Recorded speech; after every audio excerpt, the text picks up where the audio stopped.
Ya, jadi ini adalah hal-hal yang berkaitan tentang pengujian untuk bahan teknik. Ya, apa maksudnya bahan teknik? Ya, bahan-bahan yang digunakan dalam hal-hal teknik atau engineering, desain-desain. Jadi kalau ada namanya ilmu desain bahan, ya. Jadi upaya untuk mengubah bahan dan energi menjadi suatu produk yang berguna sering disertai dengan keharusan untuk memilih bahan-bahan dengan sifat-sifat yang optimum. Apa itu optimum? Jadi yang optimum beda dengan maksimum.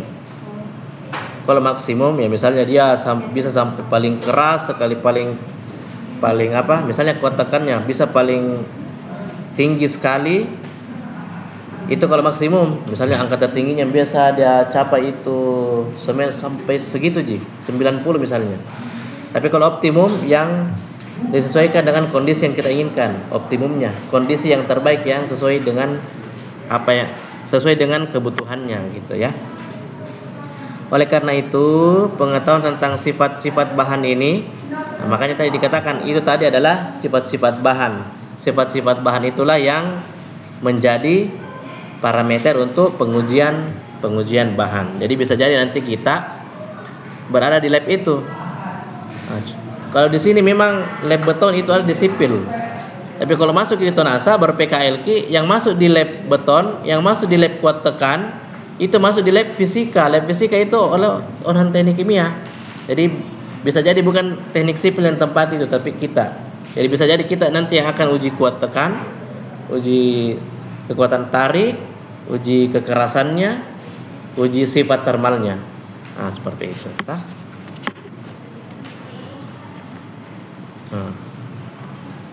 Iya, jadi contoh misalnya kalau kita PKL di Bosowa, kita yang masuk di lab beton, orang teknik kimia yang menguji kuat tekan beton, ya, bikin beton. Kita juga yang bikin itu betonnya, yang seperti itu. Ada alatnya, seperti yang dilakukan teknik sipil. Tapi karena dia berkaitan dengan kualitas semen, maka yang kadang yang menjadi petugasnya itu adalah orang-orang teknik kimia dan orang kimia. Karena dia berkaitan dengan laboratorium fisika namanya, laboratorium beton, laboratorium fisika. Pemilihan jenis-jenis bahan tersebut itu dengan alasan-alasan kuat memperhatikan sifat-sifat bahan. Jadi bahan itu sendiri juga punya struktur intern, ya, internal di dalamnya.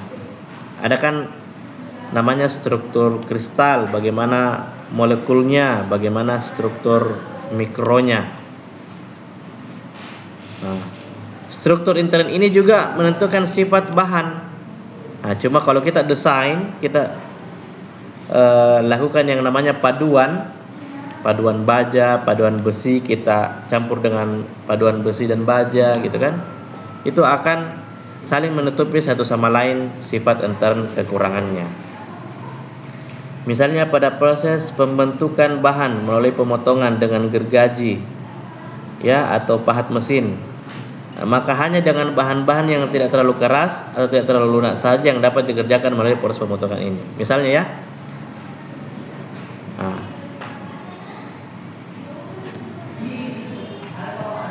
sering pula terjadi proses pembentukan dapat berubah sifat-sifat bahan seperti pada pembentukan melalui penempaan.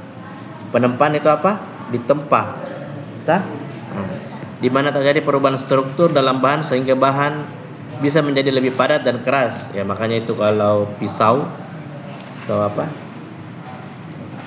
yang panjang itu badi, parang, ya kalau mau dia lebih keras, buat dia lebih padat. Nah, makanya bisa ditempa supaya nilai kekerasannya lebih besar. Pada saat nanti diasah, ujungnya menjadi tajam ya betul-betul karena dia memiliki kuat kekerasan yang baik, makanya dia bisa memotong dengan baik pula. Bahan yang telah terbentuk biasanya memiliki sifat-sifat yang telah ditentukan sebelumnya dalam perencanaan desain.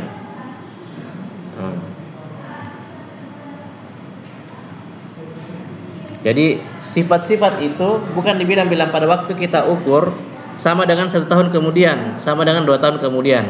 Ada faktor-faktor yang mempengaruhi sehingga sifat-sifat bahan bisa berubah. Contoh misalnya beli karet, simpan ke 1 tahun. Ya pada saat kita beli karet, mungkin kalau kita tarik itu panjang sekali. Tapi coba 1 tahun kemudian, mungkin tidak bisa sepanjang yang ini. Mungkin baru berapa panjangnya putus nih. Itu artinya sifat bahannya berubah tak? Karena adanya faktor-faktor yang membuat lama kelamaan menjadi keras dan getas. Misalnya jika karet itu sering kena cahaya dan perubahan cuaca, dia itu bisa mengubah sifat dari bahan itu sendiri.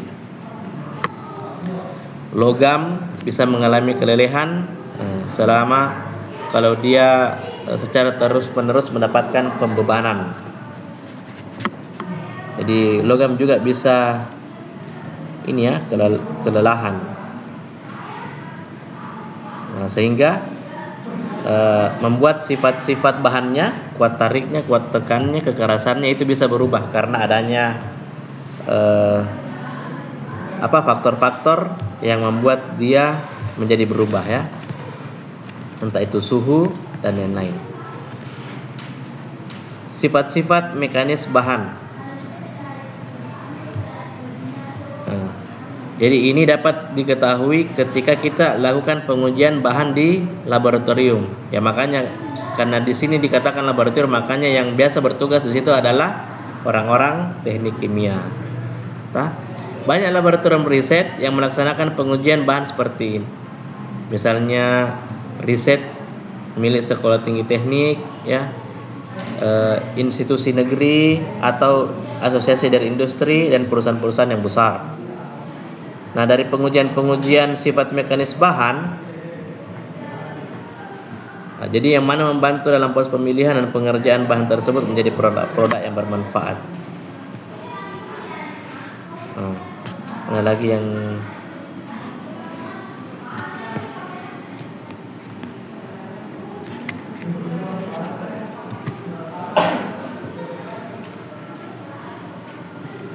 kalau ini tadi sama ya, kurang lebih sama dengan yang sama tadi dengan pembahasannya siapa?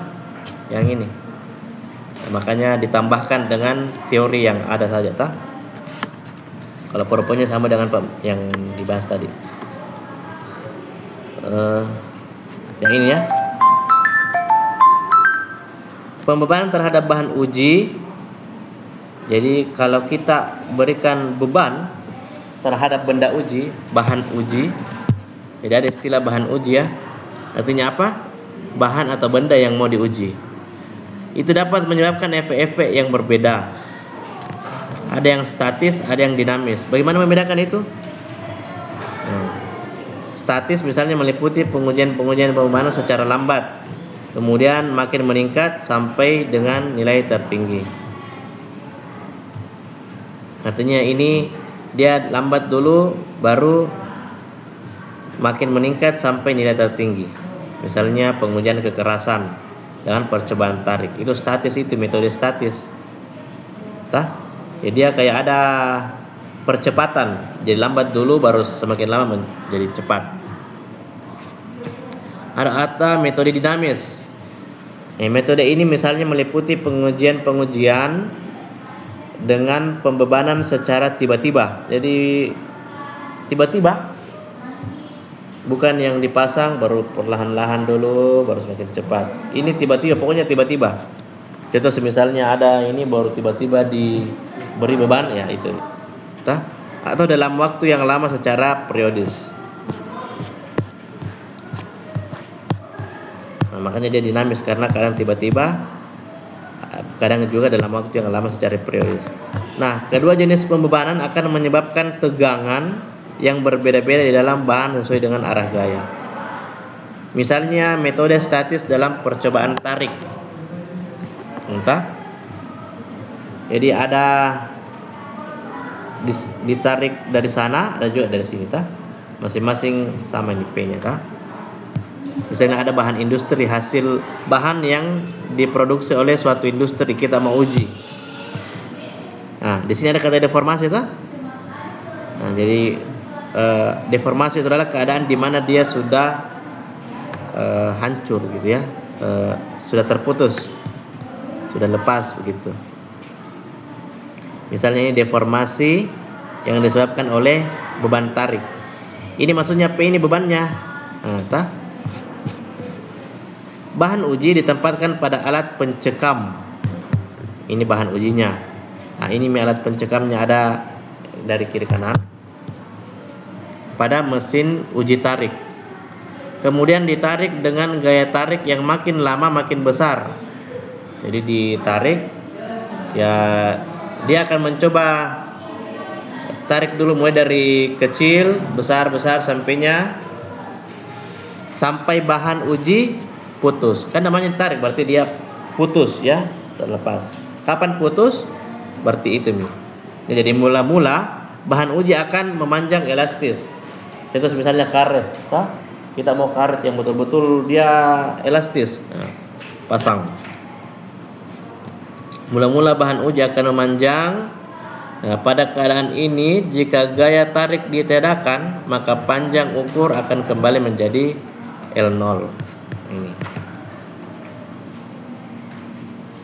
awalnya kan. Nah, seperti semula. Perubahan panjang elastis ini sangat kecil. Pada pembebanan dengan gaya tarik yang besar akan terjadi perubahan panjang plastis permanen. Nah, pada kondisi ini jika gaya tarik ditiadakan, maka panjang ukur menjadi lebih besar daripada L0 ini tadi. Nah, setelah pembebanan dengan gaya tarik yang lebih besar lagi, akhirnya terjadi penyusutan penampang secara lokal. Nah, di tempat inilah terjadi akan perpatahan, patah dia. Nah, dari percobaan tarik di atas didapat data. Apa yang diambil datanya? Nah,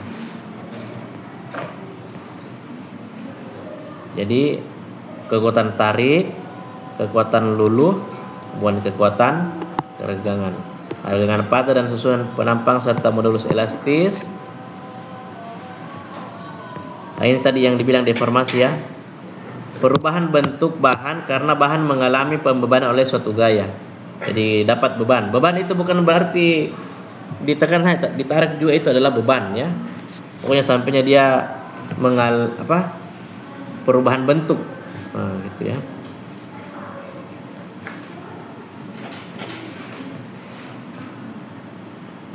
Deformasi elastis dan deformasi plastis.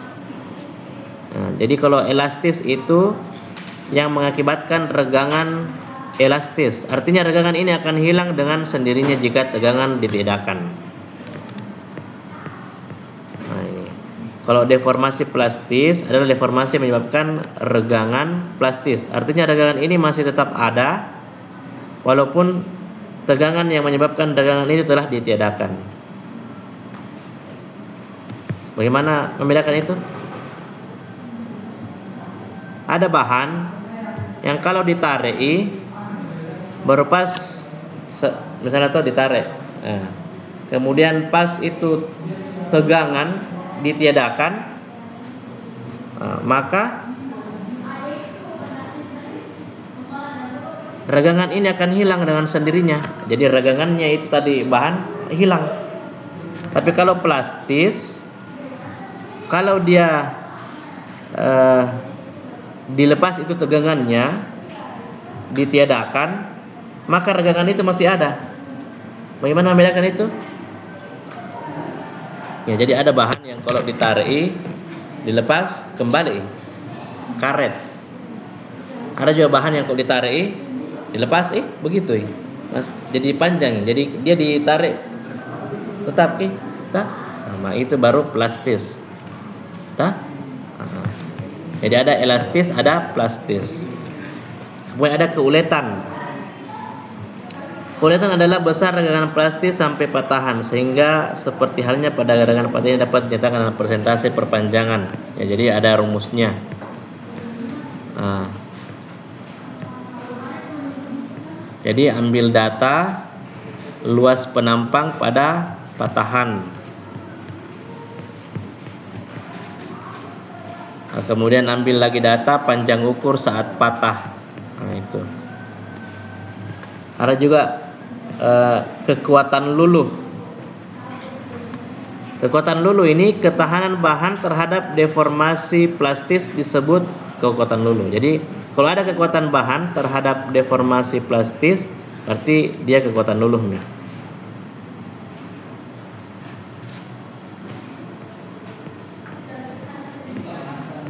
Nah, ini ada rumusnya. SY FY per 0. FY itu adalah gaya pada saat pertama kali besarnya konstan. Nah, turun. Kemudian ambil lagi data A0. Nah, A0 tadi itu yang di atas tah? Luas penampang. Kemudian ada kekuatan tarik. Nah, strength. Besar gaya yang dibutuhkan untuk merusak atau mematahkan bahan. Jadi kekuatan tarik adalah kekuatan maksimum yang telah ditetapkan sebagai hasil bagi gaya tarik maksimum dengan luas penampang yang mula. Nah, jadi ini ada rumusnya juga. Ambil data F maksimalnya, yaitu gaya terbesar pada percobaan tarik tadi. Nah, tadi ini kan sudah dibahas toh. Yang ini sudah Brinell, Vickers, kemudian Rockwell. Oke, sudah itu ya. Kemudian sifat thermal. Karena ada juga yang bilang sifat termis ya. Ada namanya kapasitas panas. Apa itu kapasitas panas? Oh, ini ada juga kapasitas panas. Jumlah energi yang dibutuhkan untuk meningkatkan temperatur bahan menjadi 1 derajat Celcius lebih tinggi. Misalnya suhunya berapa sekarang, terus kita mau tingkatkan dia menjadi 1 derajat Celcius lebih tinggi, berapa energi yang dibutuhkan? Nah, itu dia kapasitas panas namanya. Misalnya ya, kapasitas panas dalam prakteknya sering dinyatakan sebagai kapasitas panas spesifik, yaitu kapasitas panas yang dikandung dalam 1 kg bahan.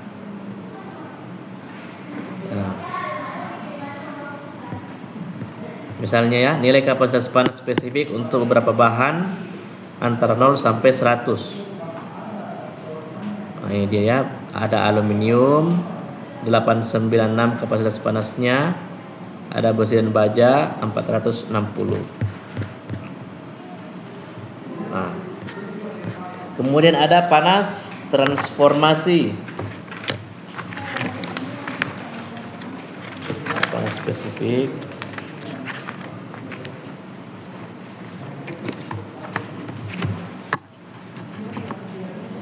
Panas transformasi ini sering digunakan,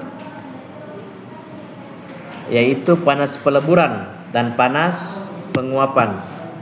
Maksudnya itu apa? Panas peleburan itu maksudnya jumlah energi yang dibutuhkan untuk mengadakan perubahan fase dari, ya, kalau peleburan berarti berubah dari apa menjadi apa?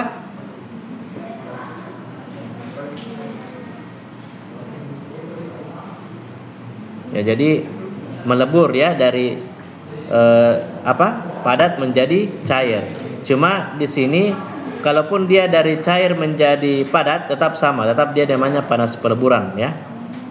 Jadi mencair ataupun melebur tetap diistilahkan menjadi panas peleburan. Nah, ini ada contohnya. Nah, satuan dalam kilojoule per kilogram, karena kan energi kan satuannya joule ya. Nah, terus dalam 1 kilogram berapa energi yang dibutuhkan? Nah, ini menjadinya kilojoule per kilogram.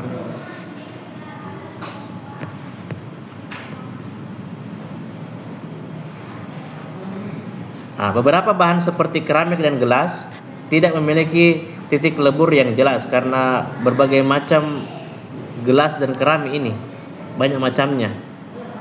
Nah, tidak ada bilang standar keramik, tidak ada standar gelas.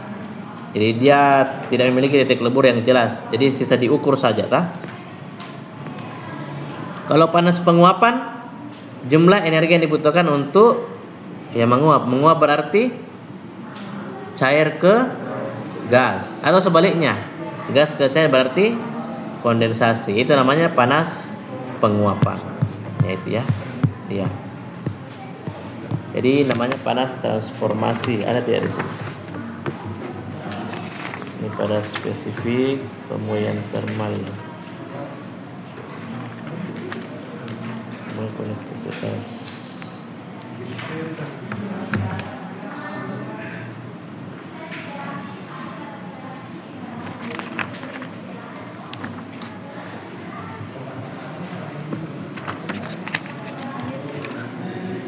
Panas transformasi ada. Jadi panas transformasi itu ada panas penguapan, ada panas peleburan. Ya. Ya, Kak. Bisa dibayangkan tuh bagaimana cara pengujiannya ini? Tuh jadi cair ke padat, ya hitung berapa panas yang dibutuhkan untuk mengubah dia itu. Dia masukkan kalau misalnya ada 1 kilogram bahan tak, ya berapa panasnya, berapa kilojoule. Jadi kilojoule per kilogram tak. Nah, itu intinya. Kemudian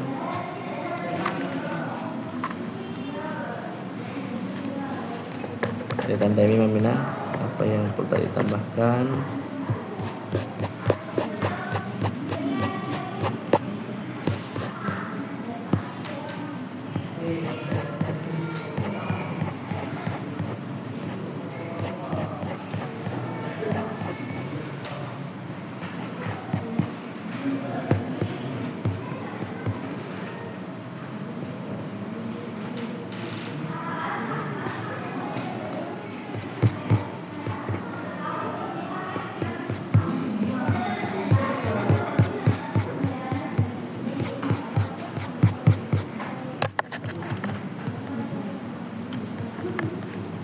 Ya, sifat termis. Ya, ini contohnya ya. Kilojoule per kilogram. Kemudian ada muai panas.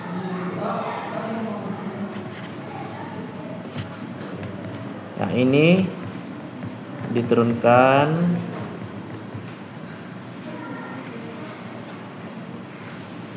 sampai dapat ini ya. Jadi ini intinya pengukuran, diambil datanya, dimasukkan menggunakan rumus ini. Kecuali ada instrumen yang telah melengkapi itu, berarti langsung dikeluar hasilnya. Konduktivitas di sini. Ya, ada konduktivitas. Ada pemuaian, ya ada pemuaian.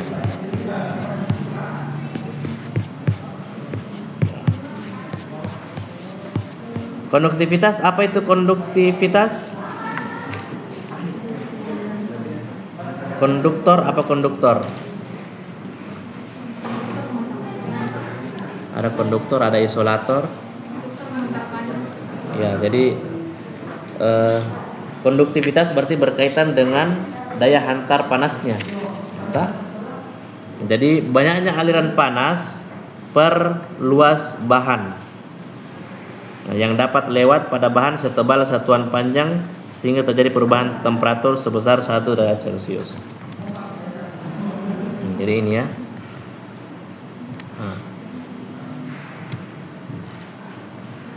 Jadi ya beda pasti tentunya kalau kita panaskan ujung besi terus kenaikan suhunya di ujung beda dengan kalau misalnya bahan apa yang kita panaskan.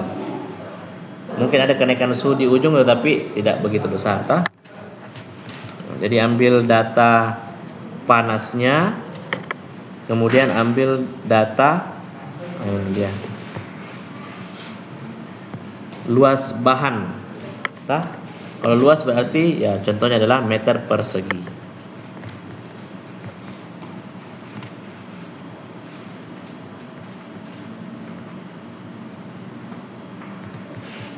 Oh ya. Ada yang mau ditanyakan?